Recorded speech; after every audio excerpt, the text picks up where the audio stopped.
2026 insya Allah kita tidak akan melakukan impor solar lagi. Singapura hari ini ketakutan. Lawrence Wong panik bro. Karena Indonesia punya kelapa sawit dan sekarang Indonesia bakal upgrade proyek sawitnya tadinya B40 ke B50. Indonesia masih mempunyai ruang fiskal yang mencukupi selepas membuat keputusan untuk mengekalkan harga bahan api bersubsidi. Malaysia negara pengeluar minyak, tapi kenapa harga petrol tetap boleh naik? Tengok sekeliling kita. Kenapa Indonesia tak naik? Selama bertahun-tahun, Indonesia jadi pelanggan setia yang diam-diam menghidupi aliran ekspor energi dari Malaysia dan Singapura. Solar mengalir, devisa keluar, dan ketergantungan itu terasa seperti hal biasa. Sampai akhirnya, satu momen bikin semua berubah. Ketika harga solar di Malaysia melonjak, publik di sana justru kaget melihat harga biosolar Indonesia tetap stabil, seolah tidak tersentuh gejolak yang sama. Perubahan itu perlahan mulai terlihat. Indonesia tak lagi sekadar mengikuti pasar, tapi mulai membangun jalur sendiri lewat program biodiesel seperti B50. Jika langkah ini benar-benar berhasil dan impor solar dihentikan, maka efeknya bukan cuma ke dalam negeri. Malaysia dan Singapura yang selama ini menjadi pemasok utama berpotensi kehilangan salah satu pembeli besar di kawasan. Situasi ini digambarkan seperti pasar yang tiba-tiba sepi, bahkan bisa membuat Malaysia menangis. Indonesia yang dulu bergantung, kini mencoba berdiri sendiri. Dan jika arah ini konsisten, maka yang akan diingat bukan sekadar lonjakan harga di Malaysia atau reaksi sesaat, melainkan momen ketika Indonesia mulai keluar dari bayang-bayang ketergantungan energi.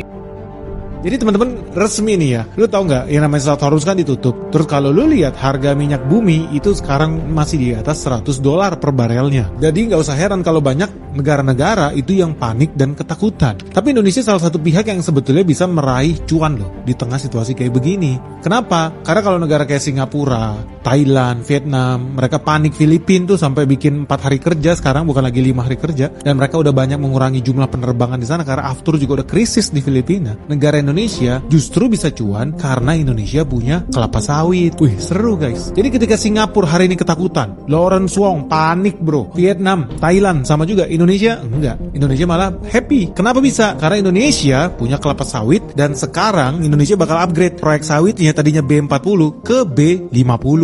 Artinya setiap 1 liter solar yang lu pakai itu nggak lagi 100% dari minyak bumi, tapi 50% isinya adalah minyak kelapa sawit. Wih, hebat. Dan kalau menurut pemerintah ya, mereka bakal mulai jalanin ini secara full keseluruhan per bulan Juli 2026. Jadi secara teoritis bisa jadi di bulan Juli 2026 Indonesia sudah mandiri secara energi dari sisi solar. Karena solar kita udah cukup produksi dalam negeri, di blend sama produksi sawit dalam negeri juga, dicampur jadi yang namanya B50 itu biosolar. Dan ketika itu terlaksana, Indonesia secara teoritis harusnya udah bisa stop impor minyak. Dan per bulan Juli 2026 kalau semuanya berjalan sesuai rencana guys, Indonesia cadangan devisanya bisa naik tinggi loh. Karena kita udah resmi jadi negara biofuel terbesar di dunia. Kerajaan Indonesia melihat keadaan telah mengarahkan program B50 mereka bermula lebih awal pada 2028. Apa itu B50?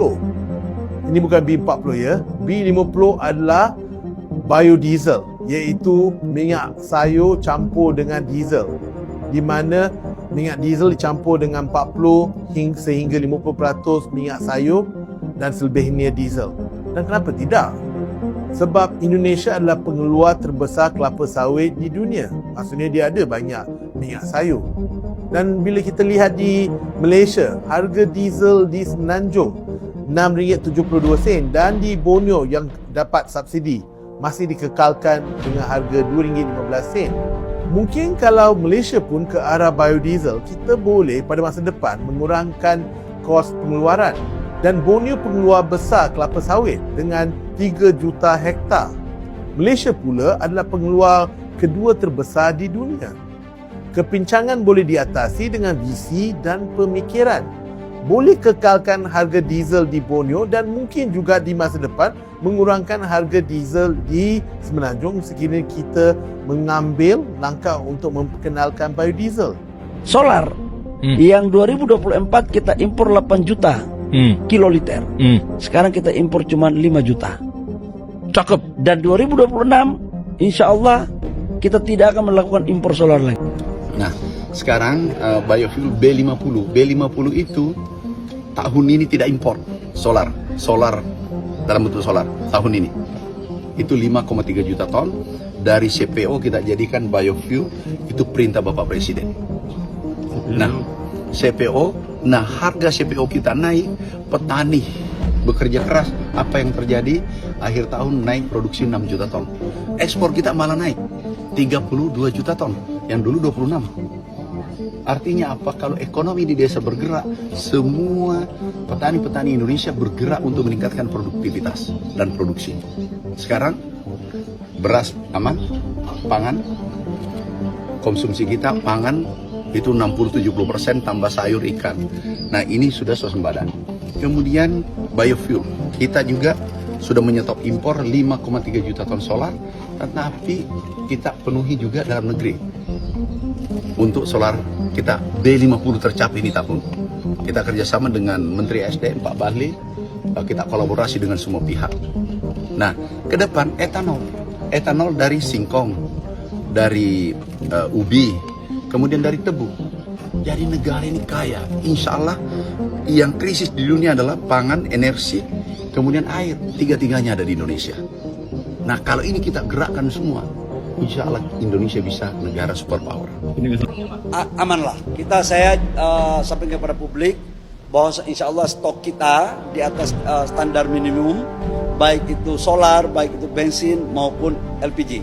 Insya Allah aman. Dan sekali lagi saya katakan bahwa kami sudah bersepakat atas arahan Bapak Presiden bahwa harga BBM untuk subsidi tidak akan dinaikkan sampai dengan akhir tahun, insya Allah sampai selama-lamanya. Ya, sampai doain. Ini kan tergantung dengan harga ICP, tapi kalau sampai dengan $100 itu sudah aman dalam APBN. Dan sekarang harga rata-rata ICP Januari sampai dengan sekarang itu tidak lebih dari $77. Jadi kita itu baru split $7. Jadi jangan sampai ada menganggapan bahwa uang kita dapat dari mana. Kita ini baru naik $7 sampai dengan sekarang yang saya ngomong. Ya. Tengok sekeliling kita. Kenapa Indonesia tak naik? Guys, kalau isu global, Selat Hormuz ditutup, okey. So, kenapa kita kena Indonesia relax je? Why? Dia penduduk lagi ramai lah. Lagi banyak kenderaan. Lagi banyak pada 200 juta tau. Indonesia masih mempunyai ruang fiskal yang mencukupi selepas membuat keputusan untuk mengekalkan harga bahan api bersubsidi tidak berubah sehingga akhir tahun. Walaupun harga minyak global meningkat berikutan konflik di Asia Barat, Ketua Pakar Ekonomi Asia Timur dan Pasifik Bank Dunia Aditya Matu berkata, kedudukan fiskal Indonesia kekal agak kukuh dengan defisit 2025 direkodkan di bawah 3% daripada keluaran dalam negara kasar dan hutang kerajaan pada sekitar 40% daripada KDNK. Aditya berkata Indonesia menunjukkan kecenderungan ke arah fiskal yang berhemat dan dengan itu mempunyai kapasiti untuk terus memberikan sokongan melalui subsidi tenaga. Bagaimana pendapatmu mengenai ini guys? Tulis di komentar.